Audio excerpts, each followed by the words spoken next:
مساء الفل، ايه الاخبار؟ طيب الاول كده عايزين ناخد شويه من بريد القراء اللي احنا اتفقنا عليه، وبعد كده نعمل الحلقه بتاعتنا. تمام. ففي مسجات اتبعتت لي نرد عليها. اول حاجه بتحاور علينا ولا بجد في ناس بتبعت لك؟ لا بتكلم بجد، في ناس بتبعت لي بس انا بختار منهم يعني في واحد بس متعلم هو بعت لي. تمام. كان عايز يعرف جان زي مواليد كام، دول من 97 ل 2012. تمام. دول الجان زي، اهاليهم اللي هم الجان اكس، عشان برضو الناس ما تعرفش القصه ديت اللي هم ما هو تعالي بقى اقعدي مكاني. ما هو تعالي بقى خدي الشجره، تعالي اقعدي جنبيها. لا، ما هو من 65 لحد 81 دول جان اكس، دول اهل جان زي. تمام. معلش الميلينيالز احنا ميلينيالز يا جماعه بصوا في مستويات، يعني في حد ادنى يعني انتوا مع بتوع اليوتيوب. انا في ميلينيالز دول من 81 لحد 97، دول اللي هم احنا. اللي قبلهم بقى اللي هم البومرز، دول اللي هم لا مؤاخذه عندنا جيل النكسه. دول اهالينا وهم عارفين نفسهم، بس احنا ما بنتكلمش في القصه دي. المهم ما علينا يا جماعه، خلاص. ده يعني ده كان اول حاجه اتطلبت مني كذا مره ايه مش مشكله، هو ده كده انا كده نجحت. تمام. عندنا الحاجه اللي بعديه في واحد طالب يشوف ام بودي. تمام. لا انا ممكن افرجك بودي. تمام. وبودي بقى بيقف بالمناسبه يعني، وبس عنده مشكله صغيره بيطف على اصحابه. ففي ملاحظه كده صغيره جدا عايزين نتكلم فيها، ان انا مش مدرس جيولوجيا، مش حاجه اقول لك مثلا كنت عايش في الصين زمان واحكي القصص كلها ما حصلتش. انا بعمل البرنامج دوت عن طريق الناس اللي حواليا. فطبيعي ان في ناس هتيجي في الرجلين، الناس اللي بتقعد معايا في البادل، الناس اللي بتيجي معايا القهوه، الناس ديت. فمش كل واحد يعني مثلا الحلقه اللي هي اتكلمنا فيها على الساحل، في 4 كلموني من قريه دعاء السماء. هو اتحاد الملاك بتاع دعاء السماء 3، فاهم ازاي؟ وهم 4 انا عرفتهم على بعض، ما كنتش يعرفوا بعض يعني. هي اصلا القريه ما فيهاش حد، فالماظه ما حدش عبرني يعني. كان المطلوب ان بتوع الماظه اللي يجوا. تيوانا استاذ فادي كلمني مخصوص بيقول لي تيوانا جبت سيرتها. فيا جماعه انا هي يعني اي حد بيعاشرني الفتره اللي جايه هو هيتلط ايه. هتكلمك بالرواد؟ لا الرواد دي ما فيش حد فيها اصلا، خلاص. دي دول البومرز كلهم خلصوا. طيب النهارده هنخسر شريحه كبيره برضو من الاصدقاء بتوعنا، ان احنا هنتكلم عن الريل استيت. تمام. طبعا كارثه. احنا طبعا عشان بس اتكلم بجد شويه، احنا مش بنتكلم على الناس اللي بتشتغل في الريل استيت، احنا بنتكلم على التيلي سيلز. يعني هم شريحه صغيره جدا جدا، والناس دي يعني مجهودهم مشكور وكل حاجه. بس انا لاحظت حاجه الفتره اللي فاتت، ان هم وركهوليك جدا جدا، بيشتغلوا في اي وقت، بيبذلوا مجهود كبير جدا جدا. المجهود ده هم لو وفروه لان هم يدرسوا الحاجه اللي بيبيعوها هيبقى احسن بكتير. خلاص اتكلمنا جد، نتكلم بقى ايه، نخش في الهزار. دلوقتي الناس ديت تمام، ما ينفعش ان انا يوم الجمعه قبل اللي فاتت، وانا لسه اول اسبوع اقعده من العيد قاعد في البيت، الساعه 7 بالليل الاقي تليفون طالب دليفري، الاقي تليفون جاي لي، واول ما ارد الاقي واحده بترد عليا. طبعا في صياعه طبعا يعني، فاهمه، في لقطه كده. راحت اول ما ردت عليا قالوا له مساء الخير، معاك مارينا. المفروض ان انا لما اسمع مارينا فاهمه يجي لي نوستالجيا واحس ان انا عايز اشتري بيت يعني الساحل وبتاع. طبعا هي طالعه لي شيماء شقق ساحل، فاهمه، باينه لي جدا. بس انا ما اتكلمتش يعني، دخلت على الترو كولر بصيت شيماء شقق، بس قالت لك مارينا، فقلت لها خير واموري وبتاع. اول دخله عندهم الجامده قوي يعني، اول حاجه تقول لك انا جاي لي ريكوست منك، جايه لازم تلبسك جميله. فاهم ان هي عامله لك جميله، انت طالب حاجه مني وانا جاي اعملها لك. فطبعا ولا في ريكوست ولا في زفت. فقلت لها والله يا استاذه مارينا يعني انا ما عملتش ريكوست ولا حاجه، بس لو عايزه تتكلمي معايا يعني قولي لي عايزه ايه. انا كنت قاعد فاضي. قالت لي طيب احنا حضرتك احنا عندنا فيلل ومش فيلل ومش عارف ايه. برضه في حاجه انا عايز اتكلم فيها، الناس اللي بتيجي تعمل ليدز بالقصه ديت بيدونا ثقه في نفسنا، ان احنا لسه في حد فاكرنا يعني. هو طبعا هتلاقي واحد ابن جزمه صاحبي انا فيهم حد بايع بالطريقه دي يعني. طبعا بيبيعوا، بس هم داخلين على ناس غلط. هم المشكله بصي، هو السوق اتغير خلاص، المجتمع اتغير. كان زمان في حاجه اسمها نوفو ريش، دلوقتي بقى في نوفو بوف اللي هم احنا. تمام. هي بتروح داخله مثلا تلاقيني في يوم اشتركت في جولد جيم، في يوم اسمه ايه دوت رحت اشتريت عربيه، في يوم عندي بيت في الساحل. فتقول لك الراجل ده هيفضل يشتري. هي مش فاهمه ان احنا كلنا متمسكين بالايباد، متمسكين بالايفون، بس شحاتين. هي لازم وكله بالتقسيط بالتقسيط ومش هندفعه اساسا، فاهمه ازاي؟ هي لو مسكت التليفون على 0.15 اي حد في الفلاحين بتاع هم دول اللي هينفعوها. هي لسه عايشه علينا، احنا مش هنفيدها. بس انا برضو عشان ابقى صريح، ان هم بيفتكروني كل فتره بحس ان انا في ثقه يعني ان في حد من صحابي شايفني ان انا اقدر. مش بدفع يعني، هو يعني بس هو بيقول لها عليا، فالدنيا بتبقى حلوه. فكلمتني مارينا، بس مارينا كان طموحها عالي شويه وكانت الجلاله واخداها، فاتكلمت معايا على فيلا ب 50 مليون. تمام. فاول ما ابتدت قالت لي فيلا ب 50 مليون. طبعا انا يعني عندي شويه ملاحظات وانا قلتها كلها لمارينا. هي مارينا سابت الشغلانه طبعا، ويعني راحت لسكه وحشه جدا. بس هو دي نهايه اللي اتكلمني يوم الجمعه الساعه 7. اولا انا لو معايا 50 مليون هقعد في البيت يوم الجمعه الساعه 7 ليه يا استاذه مارينا؟ يعني انا بوجه لها الرساله تاني عشان هي تبقى استاذه شيماء انت هرشه وانا فاهم. سوري يا جماعه، قفلتش الموبايل انا اسف. خبط، ما فيش غيرنا والله في الاستوديو. نسيت ولا الغينا والله. ماشي.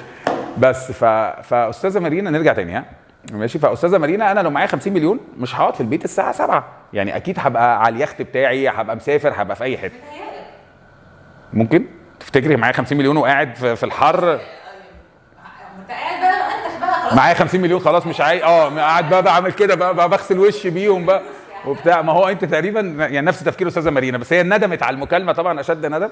لا طبعا انا هسالك سؤال، وانا لو معايا 50 مليون هستنى مارينا تجيب لي بيت؟ يعني انا هبقى قاعد معايا ال 50 مليون واهتم عامل برايل على نفسي يا جماعه معايا 50 مليون اعمل ايه؟ واخش اصحي العيال يا جماعه لقينا فيلا ب 50 مليون. بيت زياده. ما انا لا بص انا هقول لك على حاجه. انا كعلي انا لو معايا 50 مليون اقسم بالله هطلع دبي برج خليفه استاذ العبار هخبط عليه واقعد راس براس كده اشتري فيلا ب 50 مليون هشتري منه شخصيا.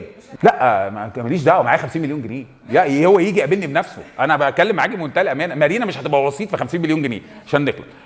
انت بوظتي الحلقه خلي بالك، انا قلت لك تدخلي بس مش للدرجه دي. طيب فالمهم مارينا اتفتحت معايا الموضوع ابتدينا نتكلم. قلت لها بصي والله ما تلاقيش معايا موضوع ال 50 مليون ده هيبقى صعب شويه. فقالت لي طيب في حاجه برضه انا اخدت بالي منها ان الناس بتوع الشركات يعني رفقه شويه بالناس اللي شغاله عندكم. موضوع ان انت كل حاجه موضوع البي والبي ده ثقافه عندنا. يعني احنا دلوقتي لو عملنا عيد ميلاد وجبنا تورته هتلاقي واحنا قاعدين بنقلس عليها فاهم هتلاقي ايه هابي بيرث داي عادي جدا. هو ده ثقافه ملوش دعوه بالتعليم. انا مش بقلس على حد. انا كنت مدرس فرنساوي في جمله اللي هي كفاءه حد عارف بالانجليزي انا ما اعرفش اقولها بعطل فيها فما بضطرش ان انا اقولها. لكن تلاقي مثلا الراجل بست بروبرتيز فور ريل ستيت فهي البنت بتقول لي انا اقول لهم يا جماعه نقوا الفاظ مختلفه يعني سميها اي حاجه بس ما يبقاش فيها بي والبي. هم بيعسفوا المهم راحت داخله قالت لي تاخد ابارتمنت. قلت لها طب يعني انا قفلت طبعا بس ايه نشوف موضوع الابارتمنت فاهمني. قالت لي في عندنا في اسمه دوت في راس الحكمه عندنا شقه اوضتين درايفر روم وناني روم.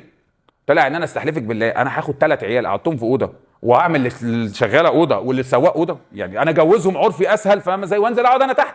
يعني برضو هم بيدوا فاسيلتيز جامده جدا لناس غريبه. يعني انا لو عندي اوضه واحده مش هستخدمها ان انا اديها للعيال.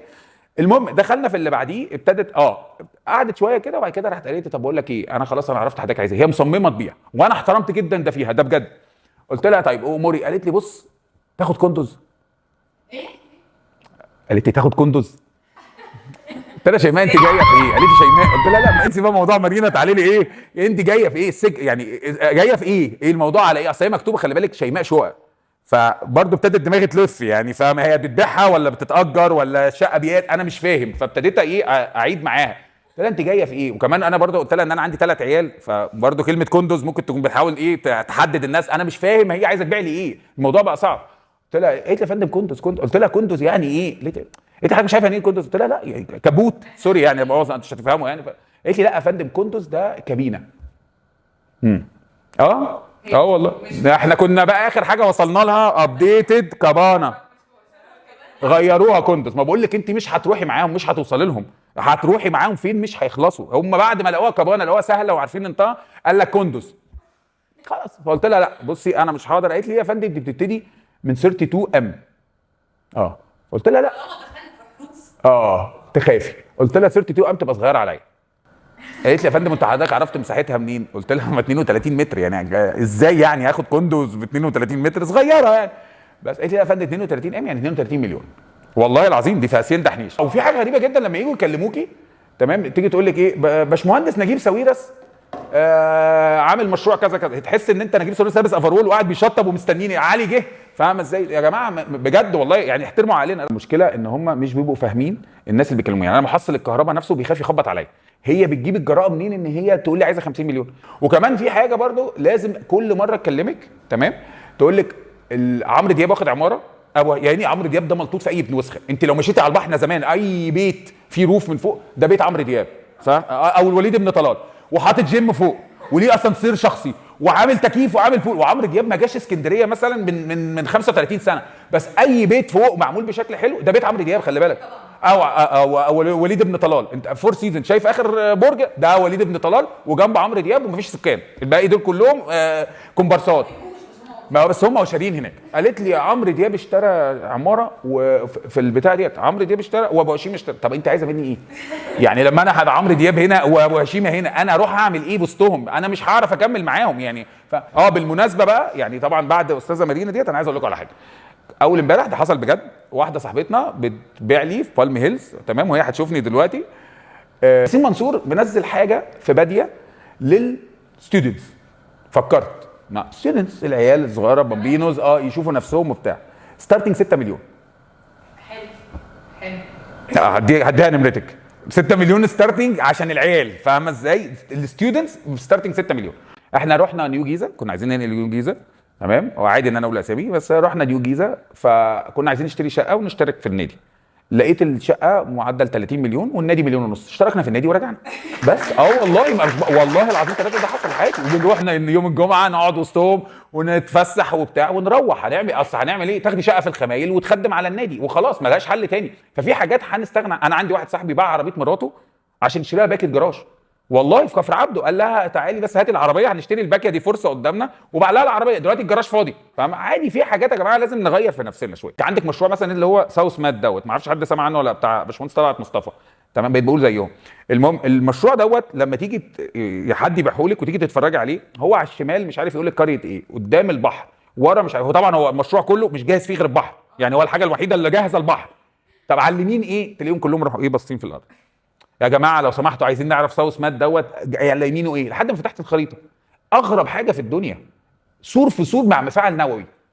والله انا عايز اعرف ابن الجزمه اللي باع لهم المكان ده اتباعه ازاي. يا حضرتك يا فندم قدامك البحر ايه؟ حد اشترك؟ نار بيقول لك. طب يعني انا قدامي البحر، شمالي قريه المروه، تمام، يميني مفاعل نووي، ازاي؟ ولما تيجي تبص على الخريطه من فوق، تركبي بقى طياره وتتفرجي على الساحل الشمالي، تحس ان احنا متخلفين عقليا.